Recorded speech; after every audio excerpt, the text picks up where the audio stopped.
Beberapa bulan yang lalu, kami memulai sebuah seri Pirkei Avot yang merupakan seri musar yang sangat berharga. Seri ini telah memberikan wawasan mendalam bagi kita semua.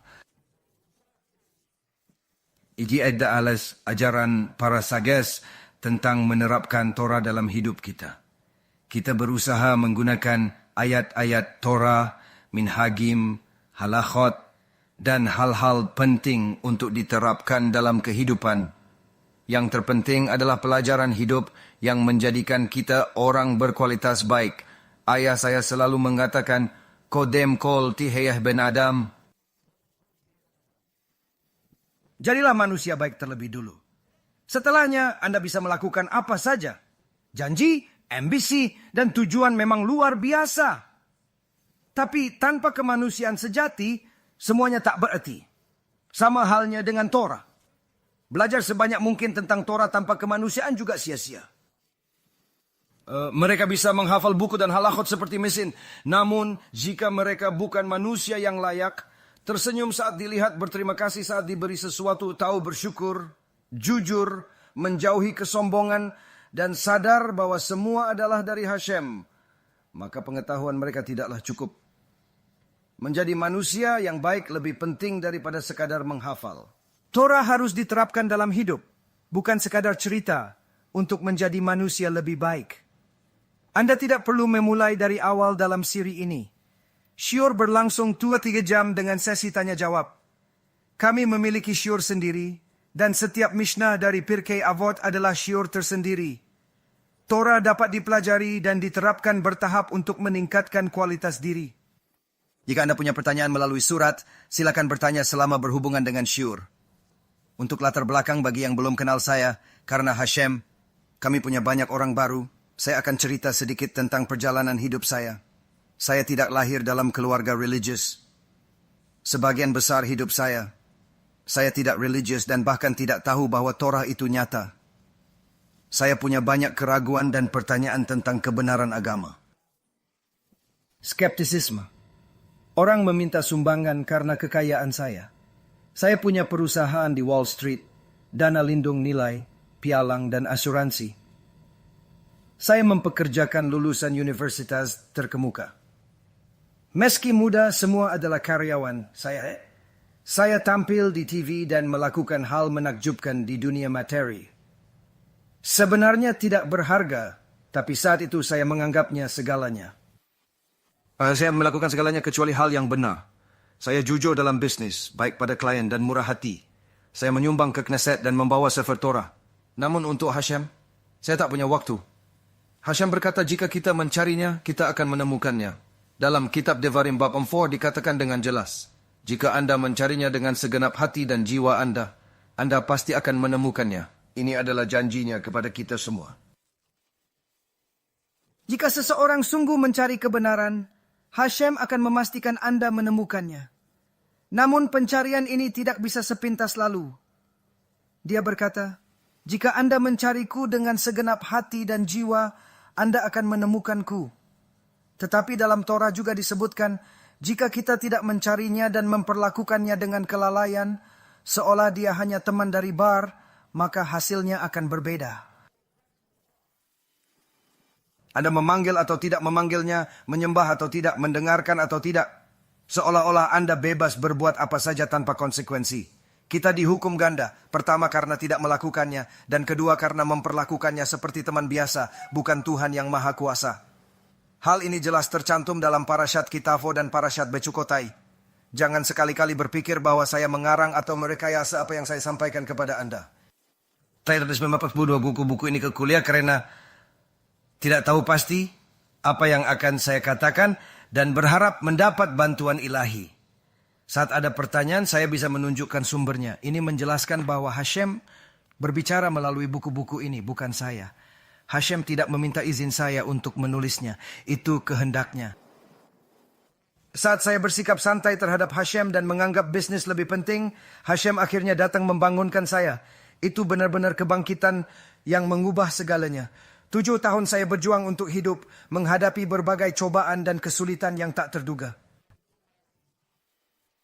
Hashem memberi kami pengalaman indah dan tantangan di dunia ini untuk membentuk jiwa kami. Akhirnya dia membangunkan kami untuk melihat kebenaran tersembunyi. Hashem, Anda melihat kami hari ini dengan keyakinan baru. Setelah melihat kebenaran ini, hal-hal yang dulu penting menjadi tidak berarti lagi bagi kami. Orang sulit memahami ketika bertanya, kamu menghasilkan banyak uang di Wall Street, mengapa tidak tetap di sana?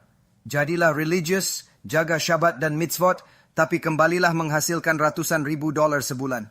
Kenapa memberikan kuliah gratis dan hidup dari sedekah? Mereka tidak mengerti mengapa seseorang rela meninggalkan kehidupan mewah demi menjalani hidup yang lebih sederhana dan bermakna secara spiritual. Ada dua alasan. Alasan pertama adalah ketika Anda benar-benar melihat kebenaran persis seperti apa adanya, Anda melihat Torah Hashem persis seperti apa adanya, setidaknya pada tingkat saya, yang tidak terlalu tinggi, tetapi untuk posisi saya. Segala sesuatu tak berarti. Uang, keinginan, ketenaran, kekayaan, semua sia-sia. Apa yang saya investasikan 70 tahun ke depan? Untuk apa? Tak ada yang bisa dibawa. Kita akan jadi debu, dimakan cacing. Diri sejati, sama pergi ke dunia sebenarnya. Harta tak bisa dibawa. Dan ketenaran, karyawan, teman, musuh, politik, dan semua hal ini untuk apa sebenarnya? Kita tak bisa membawanya. Akhirnya kita semua akan menjadi debu. Cacing akan memakan tubuh kita, belatung mengambil sisanya tanpa ampun. Diri kita yang sejati, neshama, akan pergi ke dunia yang sebenarnya. Anda tak bisa membawa uang, mobil mewah, atau apartemen mahal. Semua itu akan ditinggalkan saat kita meninggalkan dunia ini. Anda tidak dan dia bisa membawa hal-hal ini. Jadi mengapa berinvestasi dalam sesuatu yang tidak berarti? Alasan kedua, Hashem, kita semua memiliki anugerah. Hashem memberi saya kemampuan berbicara dan berpikir berbeda. Saya juga suka berdebat. Kombinasi ini menjadi kekuatan saya dalam memberikan ceramah. Menurut saya dan para Rav, Hashem butuh lebih banyak orang Yahudi. Pengusaha sudah banyak. Bukan berarti buruk, tapi kita perlu mereka untuk mendanai semuanya. Hashem butuh lebih dari pengusaha. Kita perlu orang yang fokus pada spiritual dan melayani Tuhan sepenuhnya. Kita kekurangan orang yang bicara kebenaran. Jadi saya bergabung dan berharap Hashem memberi kekuatan untuk membantu orang bertobat. Ratusan orang bertobat dan berkonversi dalam beberapa tahun terakhir. Ateis yang datang 8 bulan kemudian menikah ortodoks. Dengan mechitza, tanpa rikudim, seperti taat sejak lahir. Anda akan mengira mereka selalu taat. Orang lain berkonversi jadi lebih religius. Pria ingin istrinya aborsi, tapi kemudian belajar di kolel penuh waktu. Ini bukan tentang saya. Sungguh, jangan beri pujian. Semua berasal dari Torah. Anda membaca, lakukan hal yang sama. Torah yang sama untuk semua, tapi tak ada yang baca seluruhnya. Seseorang baru-baru ini bertanya pada saya, dan sekarang kita akan mulai syiur, Bezrat Hashem. Apakah perbedaan antara yang Anda, Rabbi Mizrachi, dan mayoritas Rabbi lakukan?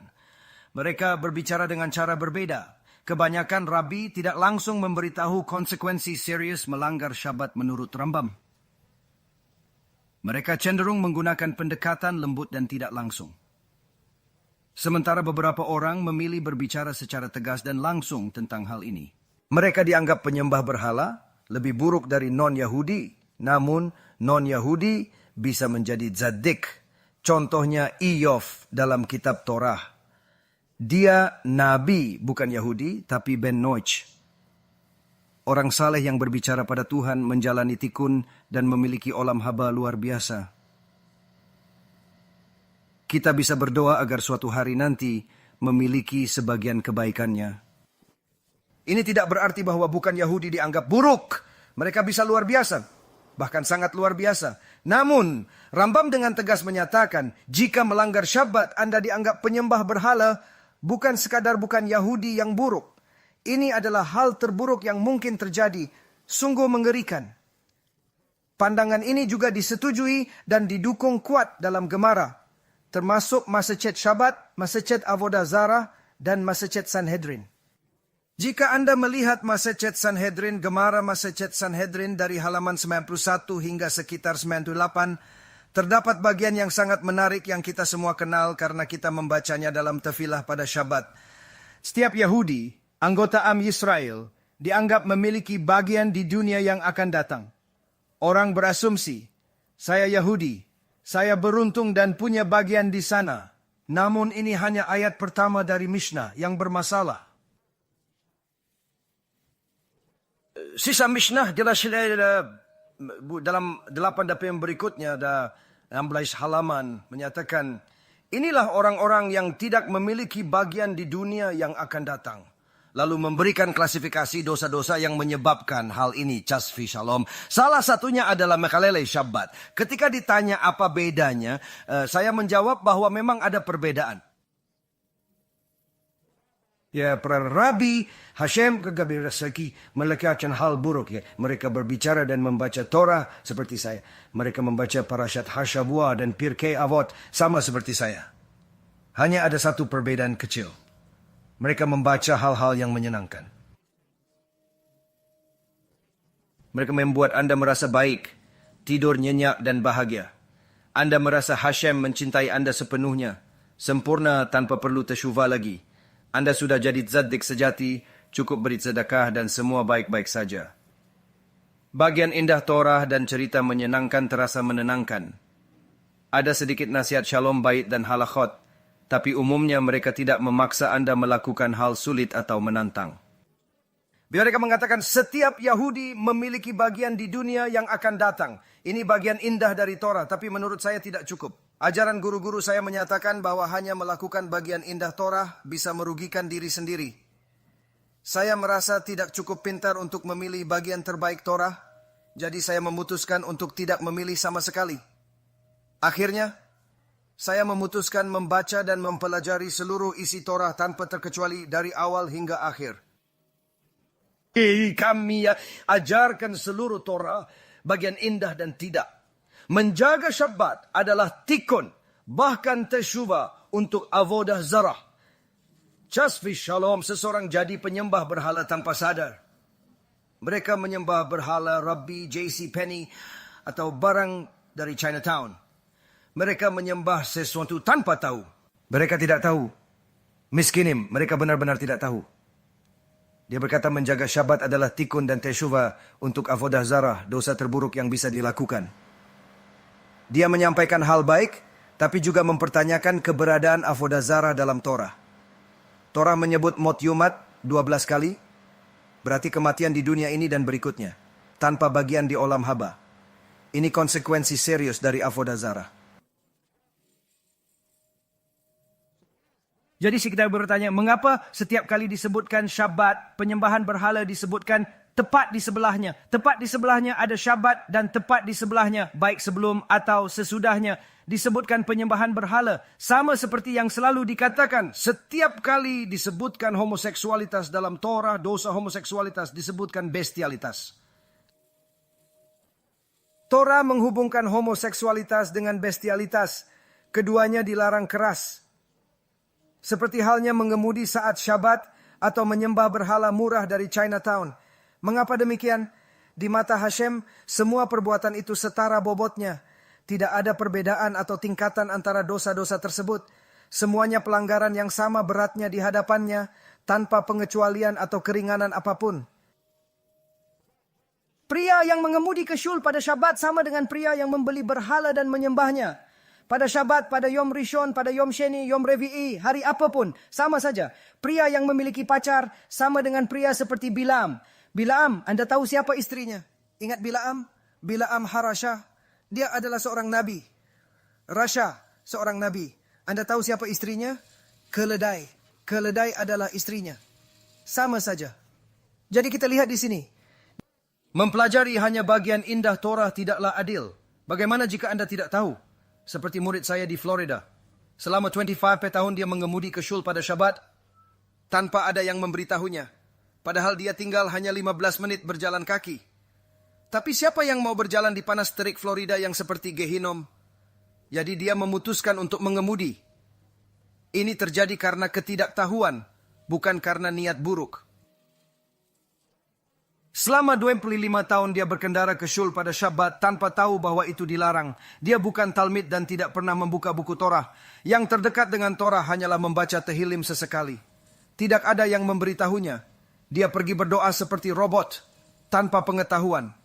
Mengajarkan hanya bagian indah Torah itu tidak adil, karena dia tidak tahu selama 25 tahun. Kita tidak tahu apa yang Anda tidak tahu. Karena itu kita hanya memberitahu Anda segala sesuatu yang ada.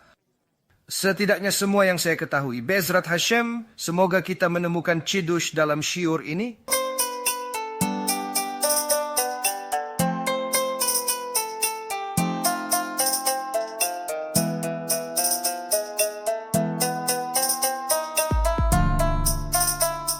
Let me know what you think and make sure to share it because other people need to learn too.